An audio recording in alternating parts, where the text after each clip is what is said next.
ঝাড়গ্রামের সুবর্ণরেখা নদীর ওপর তৈরি ফেয়ার ওয়েদার সেতু ভেঙে যাওয়ায় সাকরাইল ব্লক এবং নয়াগ্রাম ব্লকের সাথে যোগাযোগ বিচ্ছিন্ন। ঝাড়গ্রাম জেলার সাকরাইল ব্লকের গড়থরা থেকে নয়াগ্রামের দেউলবার গ্রামের সাথে যোগাযোগের জন্য সুবর্ণরেখা নদীর ওপর তৈরি করা হয়েছিল ফেয়ার ওয়েদার সেতু।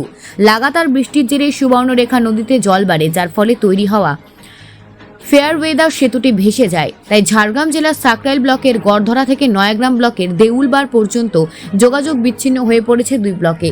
ওই সেতুটি ভেঙে যাওয়ার প্রায় কম করে 20টিরও বেশি গ্রামের মানুষ চরম সমস্যায় পড়েছেন। বর্তমানে জীবনের ঝুঁকি নিয়ে নৌকাতে চেপে পারাপার করতে হচ্ছে নদী, যার ফলে দুর্ঘটনার আশঙ্কা।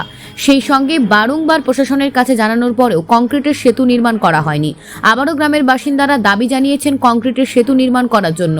উল্লেখযোগ্য বিষয় হলো, এই ফেয়ার ওয়েদার ব্রিজের ওপর দিয়ে অনেক রামেশ্বর মন্দির, তপবনের মতো বিভিন্ন পর্যটক স্থলগুলি ঘুরতে যান এলাকার মানুষের দাবি। এই ফেয়ার ওয়েদার ব্রিজের বদলে যদি কংক্রিটের সেতু বানানো হয়, তাহলে একদিকে যেমন এলাকার বাসিন্দাদের সুবিধা হবে, অপরদিকে পর্যটকদের আনাগোনা বাড়বে। কারণ বর্ষায় ফেয়ার ওয়েদার ব্রিজটি ভেসে যাওয়ার ফলে এই রাস্তা দিয়ে কোনো পর্যটক যাতায়াত করতে পারেন না। Bureau report, news prime Times. আমাদের রামেশ্বর মন্দির এখানে একটা ঐতিহ্য, পুরা দেউলপাড়া গ্রাম, অধিকাংশ সেদিকে হচ্ছে সাঁকরাইল, এদিকে হচ্ছে নয়াগ্রাম। আমাদের যোগাযোগের বিচ্ছিন্নতা খুব খারাপ। অধিকাংশ ডিবিসির জল এসে আমাদের এখানকার রাস্তা পোল যে কাঠের একটা সেতু আছে ভেঙে যায়। আমরা খুব হিমশিমের মধ্যে পড়ি। আমাদের যোগাযোগ ঝাড়গ্রাম বা মেদিনীপুর যেতে আমাদের খুব অসুবিধা হয়। ঝাড়গ্রাম হচ্ছে আমাদের জেলা, মেদিনীপুরেও আমাদের সদর হসপিটাল আছে। খুব বিচ্ছিন্ন যোগাযোগের মাঝখানে আমাকে থাকতে হয়। আমাদের দাবি প্রশাসন, বিডিও, ডিএম, এসডিও সবার কাছে আমরা জানিয়েছি, বারবার বলেছি। পার্টির নেতা মধ্যেও আমরা অনেক কিছুবার জানিয়েছি, কোনো কিছু সুব্যবস্থাও নেয়নি। তারা এই ব্রিজটা যাতে হয়, কংক্রিট পাকা পত্তনের জন্য আমরা দাবি করছি। মানে সুব্যবস্থা হলে খুব ভালো হয়।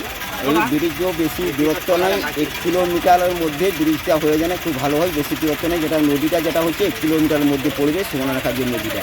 এইটা যদি আমাদের পাকা পত্তনের একটা কংক্রিট সেতু হয়, তবে আমরা খুব আনন্দিত হব। এখানকার যে পর্যটকরা খুব আসে, শ্রাবণ মাসে 25শে ডিসেম্বরে পূজা দিতেও আসে। এরকমও তোমার শ্রাবণ মাসেও ভিড় হয়। যোগাযোগের বিচ্ছিন্ন খুব। আমাদের রামেশ্বর মন্দির একটা পুরানো ঐতিহ্য আছে। এই বলে আমরা বক্তব্য শেষ করছি। কি নাম আপনার? তপন জানা।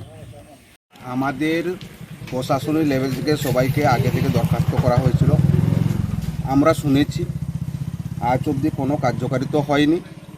এই দেউলবার থেকে গড়ধরা 1 কিলোমিটার রাস্তা, যদি ওইটা কংক্রিটের ব্যবস্থা করে দেন, যাতে আমাদের এখানে যে ট্যুরিজম প্লেস আছে রামেশ্বর মন্দির এবং তপবন, আমরা এখানে রোজগার করে খেতে পারি।